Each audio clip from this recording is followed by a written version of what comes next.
June 27, 2011 ఉదయం కేరళలో ఒక పాత తాళం దగ్గర కోర్ట్ అఫీషియల్స్ నిలబడ్డారు. కెమెరాస్ ఉన్నాయి, సెక్యూరిటీ ఉంది. అందరూ ఊపిరి తీసుకోవడం కూడా మర్చిపోయారు. అంత ఉత్కంఠతో చూస్తున్నారు. తాళం తిప్పారు, తలుపు తెరుచుకుంది. లోపల చీకటి. టార్చ్ వేసి చూశారు. ఆ రూమ్లో నిలబడిన వ్యక్తులు మాట్లాడడం మర్చిపోయారు, ఆలోచించడం కూడా మర్చిపోయారు. ఎందుకంటే వారి కళ్ళ ముందు ఉన్నది ప్రపంచ చరిత్రలో ఒక్కచోట ఒకేసారి దొరికిన అతిపెద్ద హిడెన్ ట్రెజర్. $22 బిలియన్, అది ఒక్క రోజులో. కానీ ఆ రోజు ఒక తలుపు మాత్రం తెరవలేకపోయారు. ఆ తలుపు ఇప్పటికీ మూసే ఉంది. లోపల ఏముందో ఇప్పటికీ ఎవరికీ తెలియదు. తెలుసుకోవాలని ట్రై చేసిన వారికి చెప్పలేని ఎక్స్పీరియన్సెస్ వచ్చాయి. ట్రూ మార్జిన్కి వెల్కమ్. ఈరోజు మనం వెళ్ళేది ఆ తలుపు దగ్గరికి. మీరు ఒక రాజు గురించి వినే ఉంటారు. ఆ రాజు యుద్ధాలు గెలిచాడు, డచ్ ఈస్ట్ ఇండియన్ కంపెనీని ఓడించాడు, ఒక మొత్తం కింగ్డమ్ని బిల్డ్ చేశాడు, మరియు ఆ తర్వాత ఆ కింగ్డమ్ మొత్తాన్ని దేవుడికి ఇచ్చేశాడు తన సొంత చేతులతో. ఆ రాజు ఎవరో కాదు, మార్తాండవర్మ. మరియు అతను చేసిన ఆ ఒక్క నిర్ణయం వల్లే ఇప్పుడు మనం ఈ మిస్టరీ గురించి మాట్లాడుతున్నాం. మార్తాండవర్మ చిన్నప్పటి నుండే శత్రువులతో చుట్టుముట్టబడ్డారు. తన సొంత కజిన్స్ అతను చంపడానికి ట్రై చేశారు. లోకల్ ల్యాండ్ లార్డ్స్ అయిన ఇటువిటిల్ పిలిమార్స్ అతన్ని ఎలిమినేట్ చేయాలని ప్లాన్ వేశారు. కానీ అతను సర్వైవ్ అయ్యాడు. అండ్ సర్వైవ్ అవ్వడమే కాదు, ఒక్కొక్క శత్రువుని డిఫీట్ చేస్తూ వెనాద్ అనే చిన్న రాజ్యాన్ని మోడర్న్ ట్రావెన్కోర్ కింగ్డమ్గా మార్చాడు. 1741లో అతను చేసిన బ్యాటిల్ ఆఫ్ కొలాచెల్, ఇది ఏషియన్ హిస్టరీలో ఒక ల్యాండ్ మార్క్ మూమెంట్. ఎందుకంటే ఆ యుద్ధంలో Travancore forces Dutch east Indian కంపెనీని కంప్లీట్గా డిఫీట్ చేశాయి. ఇది ఏషియాలో ఒక organised local power European military టెక్నాలజీని ఫస్ట్ టైంగా ఓవర్టర్న్ చేసిన మూమెంట్గా చరిత్రకారులు చెప్తారు. అయితే ఈ విక్టరీస్ తర్వాత మార్తాండవర్మ ఒక చారిత్రాత్మక నిర్ణయం తీసుకున్నారు. అదేంటో కాదు. జనవరి 3, 1750 ఆ రోజున ట్రావెన్కోర్ రాజు మార్తాండవర్మ తన అత్యంత నమ్మకమైన మనిషి ప్రైమ్ మినిస్టర్ రమాయన్ దలావాతో అండ్ తన ఫ్యామిలీతో టెంపుల్ అఫీషియల్స్తో కలిసి పద్మనాభ స్వామి టెంపుల్కి వచ్చారు. చేతిలో తన రాయల్ క్రౌన్ ఉంది, రాయల్ అంబ్రెల్లా ఉంది, ట్విన్ వైట్ ఫ్యాన్స్ కూడా ఉన్నాయి, బ్యాటిల్ ఫీల్డ్స్లో వాడిన స్వర్డ్ ఉంది. అన్నీ తీసుకున్నాడు. కానీ తిరిగి తీసుకెళ్లడానికైతే కాదు. వట్టకల్ మండపం దగ్గర నిలబడ్డాడు. ఒక డాక్యుమెంట్ తీశాడు, సైన్ చేశాడు. ఆ ఒక్క సంతకంతో తన రాజ్యాన్ని దేవుడికి అర్పించాడు. ఆ సెరమనీ పేరు త్రిపాది దానం. ఆ రోజు నుండి ట్రావెన్కోర్ రాజులు కాదు, వారు పద్మనాభ దాస, అంటే దేవుని సేవకులు. రాజ్యం రాజుది కాదు, దేవుడిది. రాజు పేరు ముందు కూడా శ్రీ పద్మనాభ దాస అని మాత్రమే వాడేవారు. రాజ్య ఆదాయం దేవుడికి, యుద్ధాల్లో గెలిచిన సంపద దేవుడికి, విదేశీ ట్రేడ్లో వచ్చిన బంగారం దేవుడికి. ఇలా మొదలైంది ఒక టెంపుల్లో సంపద పేరుకోవడం. కానీ సంపద ఒక్క సోర్స్ నుండి మాత్రమే రాలేదు. ఆ కాలంలో కేరళ, మలబార్ కోస్ట్ వరల్డ్ ట్రేడ్లో ఒక అత్యంత స్ట్రాటజిక్ హబ్. సుమేరియన్ పీరియడ్ నుండే విజిన్జామ్ నుండి మ్యాంగ్లూర్ వరకు ట్రేడ్ సెంటర్స్ ఉండేవి.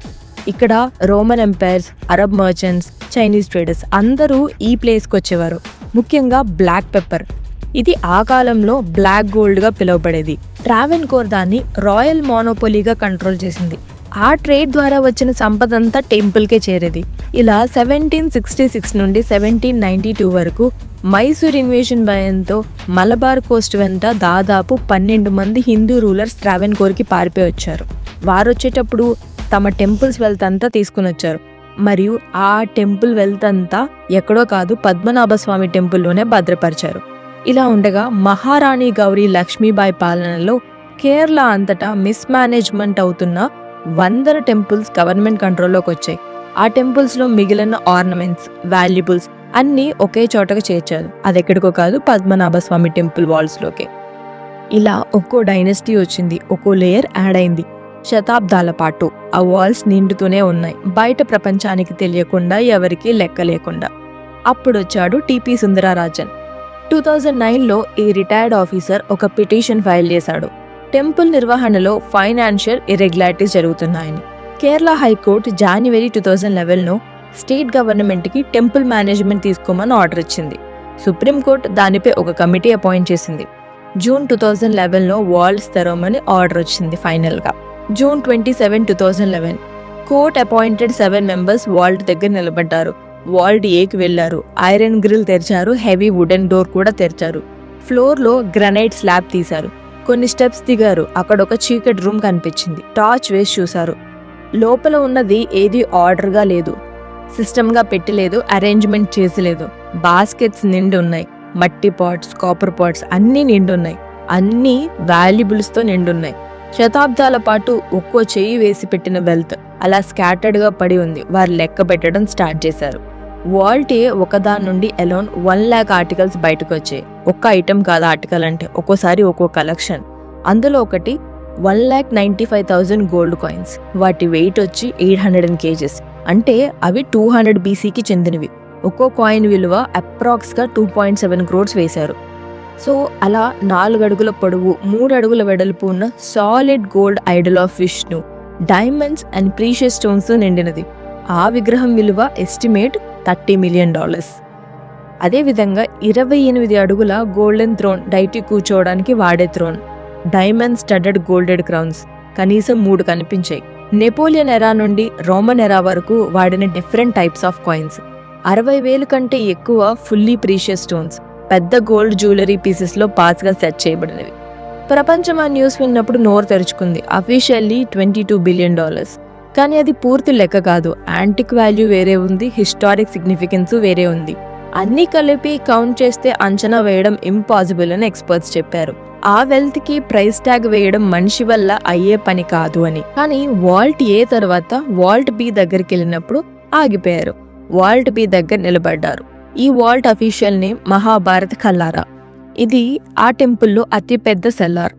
దీని తలుపు పైన స్టోన్ క్రేవ్డ్ నాగుల చిత్రాలున్నాయి. ఆ నాగుల్ని చూస్తే కూడా ఒక స్ట్రేంజ్ ఫీలింగ్ వస్తుందని చాలా మంది చెప్తారు అక్కడ. సో అబ్జర్వర్ మొదటి డోర్ తెరిచారు, మెటల్ గ్రిల్. లోపలికి చూసారు, ఒక స్టడీ వుడెన్ డోర్ కనిపించింది. దాన్ని తెరిచారు. కానీ వెనుక ఉన్న ఐరన్ డోర్ కదలలేదు, జామ్డ్గా ఉంది. ఫోర్స్ చేయడం సరికాదనిపించింది వాళ్ళకి. ప్రొఫెషనల్ లాక్ స్మిత్ ని తీసుకొస్తే తెరవచ్చని డిసైడ్ చేశారు. కానీ లాక్ స్మిత్ రాకముందే mid-July 2011లో రాయల్ ఫ్యామిలీ సుప్రీం కోర్టు నుండి ఇంజంక్షన్ తెచ్చింది, అంటే ఓపెన్ చేయకూడదని. 4 రోజులు నాన్ స్టాప్ గా ఒక రిచువల్ కండక్ట్ చేశారు, అస్తమంగళ దేవప్రసానం. అంటే దేవుడు ఏం కోరుకుంటున్నాడు అని తెలుసుకోవడానికి. వాల్ట్ బి తెరవాలా వద్దా? ఆ ఆన్సర్ కోసం 4 రోజుల తర్వాత ఆన్సర్ వచ్చింది.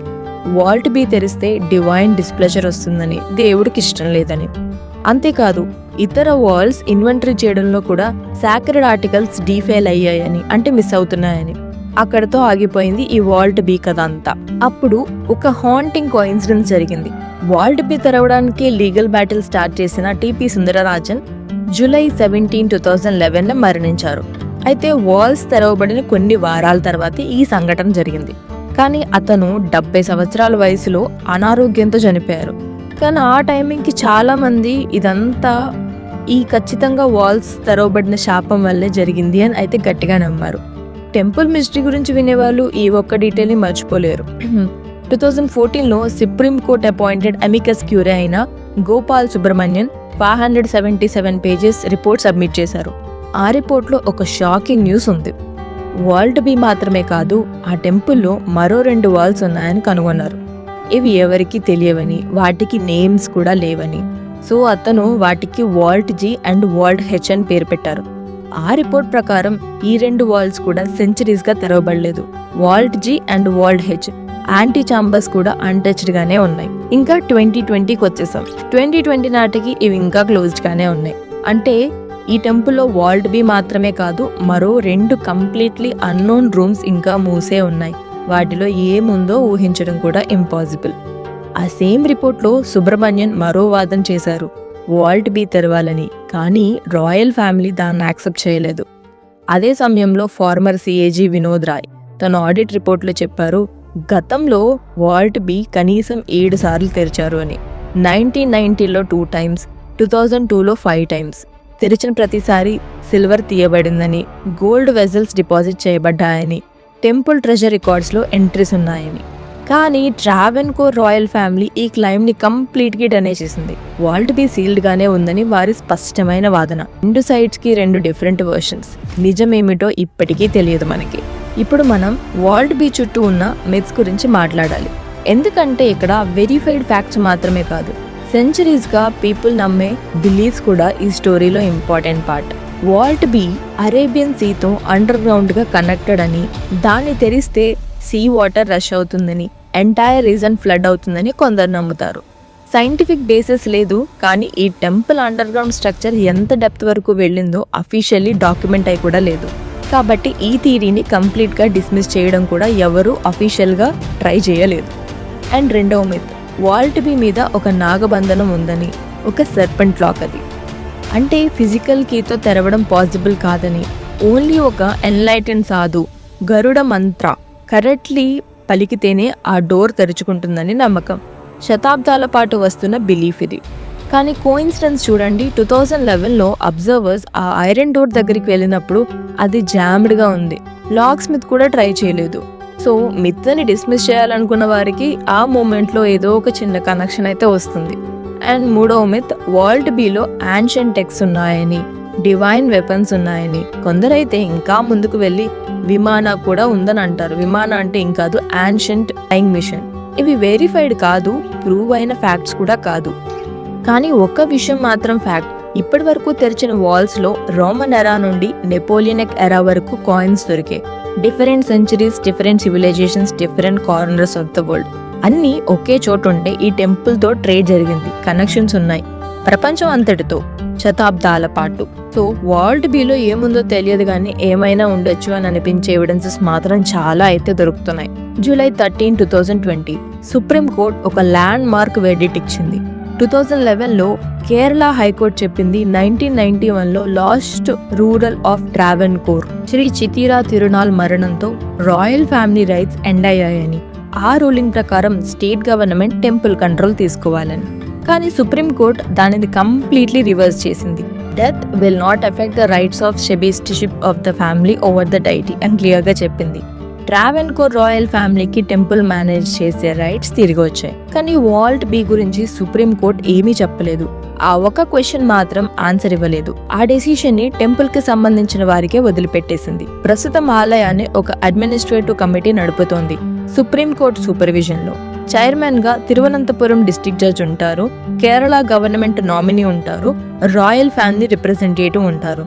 వీరే వాల్ట్ బీ గురించి నిర్ణయం తీసుకోవాలి. కానీ ఆ నిర్ణయం రావడం లేదు. ఏళ్లు గడిచాయి, కానీ వాల్ట్ బీ మాత్రం ఇంకా తెరవలేదు. ఆగస్ట్ 7, 2025 నియర్లీ 5 years తర్వాత వాల్ట్ బీ డిబేట్ మళ్లీ టేబుల్ మీదకి వచ్చింది. టెంపుల్ అడ్మినిస్ట్రేటివ్ మరియు అడ్వైజరీ కమిటీ జాయింట్ మీటింగ్ జరిగింది. కేరళ గవర్నమెంట్ రిప్రజెంటేటివ్ ఎం వెలప్పన్ నాయర్ ఫార్మల్లీ ప్రపోజ్ చేశారు. సుప్రీంకోర్టు 2020 ఆర్డర్ తర్వాత వాల్ట్ బీ విషయంలో ఏ డిసిషన్ కూడా రాలేదు ఇప్పుడు తెరవాలని. మీటింగ్ లో ఉన్న మిగతా మెంబర్స్ ఎవరూ రెస్పాండ్ చేయలేదు. ఒక వర్డ్ కూడా రాలేదు. టెంపుల్ తంత్రి ఆ మీటింగ్ కి హాజరు కాలేదు. కమిటీ తంత్రి మీద రెస్పాన్సిబిలిటీ పెట్టేశాయి, నిర్ణయం తీసుకున్న తర్వాత చెప్పమని. ఏప్రిల్ 2026 నాటి కూడా ఆ నిర్ణయం ఇంకా అఫీషియల్లీ అనౌన్స్ కాలేదు. వాల్ట్ బీ ఇప్పటికే మూసింది. ఇప్పుడు ఒక స్టెప్ బ్యాక్ తీసుకుని బిగ్గెస్ట్ పిక్చర్ చూద్దాం.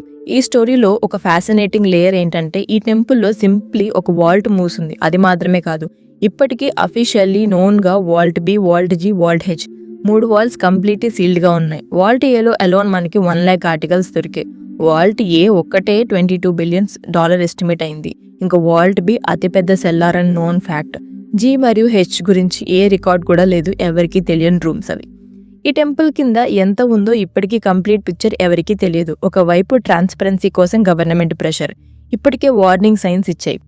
2016 ఆడిట్ రిపోర్ట్లో ఒక షాకింగ్ రెవల్యూషన్ ఉంది. ఏంటంటే 769 గోల్డ్ పాట్స్ మిస్ అయ్యాయని, వాటి వర్త్ 186 crores అని. అంతేకాదు 263 kg గోల్డ్ ప్యూరిఫికేషన్ ప్రాసెస్లో కూడా పోయిందని. క్యాటలాగ్ చేయకపోతే, సూపర్వైజ్ చేయకపోతే లోపల ఉన్నది లోపలే ఉంటుందని గ్యారంటీ లేదు. వాల్ట్ బీ తెరవకపోతే కంటెంట్స్ తెలియవు, కంటెంట్స్ తెలియకపోతే ప్రొటెక్ట్ చేయలేరు, ప్రొటెక్ట్ చేయకపోతే పోయినా తెలియదు. మరోవైపు రాయల్ ఫ్యామిలీ మరియు తంత్రి యొక్క రిలీజియస్ కన్విక్షన్ సాక్రెడ్ స్పేస్ ని డిస్టర్బ్ చేయడం స్పిరిచువల్ కాన్సిక్వెన్సెస్ తీసుకొస్తుందని వారు నమ్ముతున్నారు.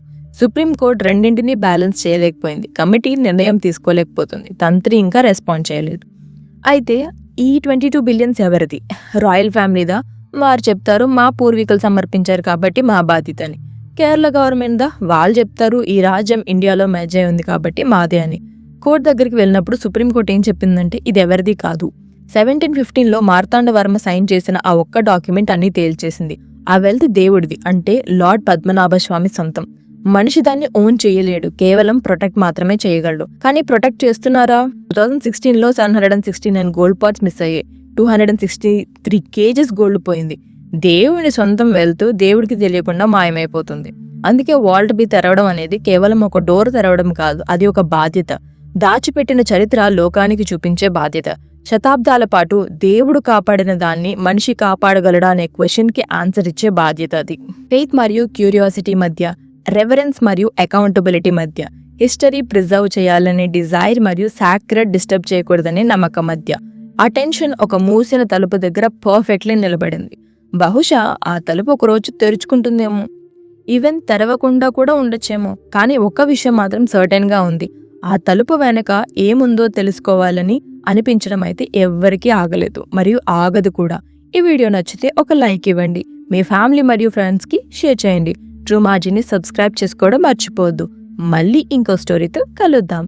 Thank you so much.